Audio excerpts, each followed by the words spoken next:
এখন আমরা বিকেলে সবাই মিলে বোনের বিয়ের এক মিষ্টি মুহূর্ত কাটাচ্ছি আর কি। তো সেটাই তোমাদের সাথে শেয়ার করব। এই দেখো সবাই মিলে সেজেগুজে রেডি হয়ে চলে এসেছি পুকুরে। আর যারা কলসি নিয়েছে তাদের তো একই রকমের ড্রেস পরতে হবে, তারা দুজনে একই রকম হলুদ শাড়ি পরেছে। আর আমরা সবাই হলুদ শাড়ি পরেছি, কিন্তু তারা কলসি নেবে ওই জন্য তারা স্পেশাল। এই অনুষ্ঠানের নাম হলো জল সইতে যাওয়া। তো এই কলসি করে জল নিয়ে যেয়ে বিয়ের যে শাড়িটা পরে মানে কনে বিয়েতে বসবে সেই শাড়িটা কলসির জলের মুখে ঢাকা দিয়ে বাড়ি নিয়ে যেতে হবে। তো এই দেখো আমরা এখন সবাই পুকুর পাড়ে নামছি, আর এখনও জল নেওয়া হয়নি। তো এরপর পুকুরের কাছে চলে এসেছি, জল নেওয়া হবে। তার আগে একটু সবাই আনন্দ করছি, জল ভরা একটু পরেই হবে। আর এই জল নিয়ে যেয়ে কনেকে স্নান করানো হবে গায়ে হলুদের পর। গায়ে হলুদ তো আগেই হয়ে গেছে, তো এই জলের অপেক্ষাতেই কনে বাড়িতে বসে আছে। আর এখানে দেখো মা গঙ্গাকে নেমন্তন্ন করতে হয়, মিষ্টি মুখ করাতে হয়, সেই জন্য প্রথমে মিষ্টি মুখ করাবে মা গঙ্গাকে। আসলে সেই প্রসাদ আমরা সবাই খাবো।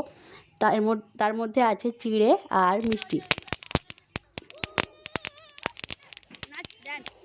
সবাই মিলে কত হইচই আনন্দ, কত কিছু আনন্দ হচ্ছে সবাই মিলে। আর এত বড় কলসি করে জল ভর্তি করে নিয়ে যাওয়াটা খুব একটা চারটিখানি কথা না। আগেকার যুগের মা কাকিমারা সবাই কিন্তু ওইরকম কলসি কলসি জল কোমরে নিয়ে বাড়ি এসে মানে বাড়িতে খাওয়ার জল, সেই জল ছাড়া তাদের চলতো না। কিন্তু এখনকার মেয়ে বউরা তো এই সকল কলসি কোমরে নিয়ে জল বইতেই পারে না, আমি তো পারি না। এর সাথে খুব খুব খুব আনন্দ করছি। আর এটা হলো আমার দাদা, আর এখন হয়েছে বর্তমানে আমার জামাইবাবু, মানে আমার ছোটো মামার বড় মেয়ের হাজব্যান্ড। তো এখানে মা গঙ্গার পুজো দেওয়া হয়ে গেছে, মানে জলে আর কি মা গঙ্গার নামে মানে উৎসর্গ করে তারপরে এই চিড়ে মিষ্টি মেখে সবাইকে হাতে হাতে দেওয়া হয় প্রসাদের মতো। তো যাই হোক, প্রসাদ খেয়ে নিয়েছি আর এই পুকুরের জলেই হাত ধুয়ে নিয়েছি। এরপর দেখো বৌদি আর আমার ভাইয়ের বউ এরা কলসি নিয়ে জলে নেমে পড়েছে। আর সাথে আছে আমার ভাই, আমার বর আর আমার দাদা, মানে আমার জামাইবাবু। তো আমি জামাইবাবু বলি না, দাদা বলেই ডাকি, কেননা বিয়ের আগের থেকে পরিচয় আমার দাদা হিসেবে। তো সবার প্রথমে জামাইবাবুরা মানে যে কোনো জামাই পুকুরের জলটা কেটে নেবে। তারপর কেটে নেওয়া মানে একটা দা দিয়ে কেটে নেবে, তারপর সেই জল কলসির মধ্যে ভরে আম পল্লব দিয়ে কোমরে নিয়ে ঢাকা দিয়ে বাড়ি ফিরতে হবে। তো এই যে জল ভরা হয়ে গেছে, আর এখন দেখো জল ছোড়াছুড়ি একটা আনন্দ চলছে, এটা হচ্ছে একটা মজা আর কি। আমার ভাই সবাইকে বৌদিকে জল দিয়ে ভিজিয়ে দিচ্ছে, আর এইদিকে যারা সবাই দাঁড়িয়েছিল তাদেরকেও জল দেওয়ার জন্য মানে উঠে পড়ে লেগেছে, কিন্তু চান্স পাচ্ছে না। এই যে জল ভরে এবার বাড়ি চলে যাব সবাই।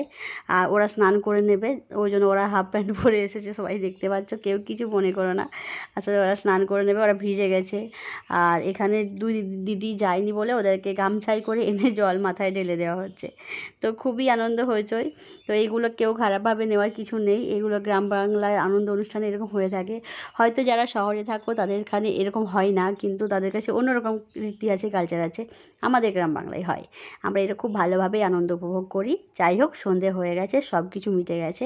এদিকে বিয়ের কনেকে যথারীতি যতটুকু সম্ভব আমরা সাজাতে পেরেছি, নিজেদের মধ্যে সাজিয়ে দিয়েছি সবাই মিলে হাতে হাতে। তো বিয়ের কোণে লাল বেনারসি পরেছে, পুরোটাই দেখো লাল লালে পুরো একদম বিয়ের কোণে, নতুন নববধূ। এখনও বধূ হয়নি, তবে নববধূ হতে চলেছে। তো বিয়ের সাজে কেমন লাগছে আমার এই ছোট্ট বোনটাকে অবশ্যই কমেন্টে বলো, ভালো লাগলে অবশ্যই যেটা জানিও। তবে আমি জানি পার্লারের মতো আমরা সবাই মিলে ওকে সাজাতে পারিনি, আসলে একটা প্রফেশনাল জায়গা থেকে তারা সাজায়, আমরা নর্মালি ঘরোয়াভাবে সাজিয়েছি। তবে বিয়ের কোণের জন্য অনেক অনেক শুভকামনা, আশীর্বাদ করো।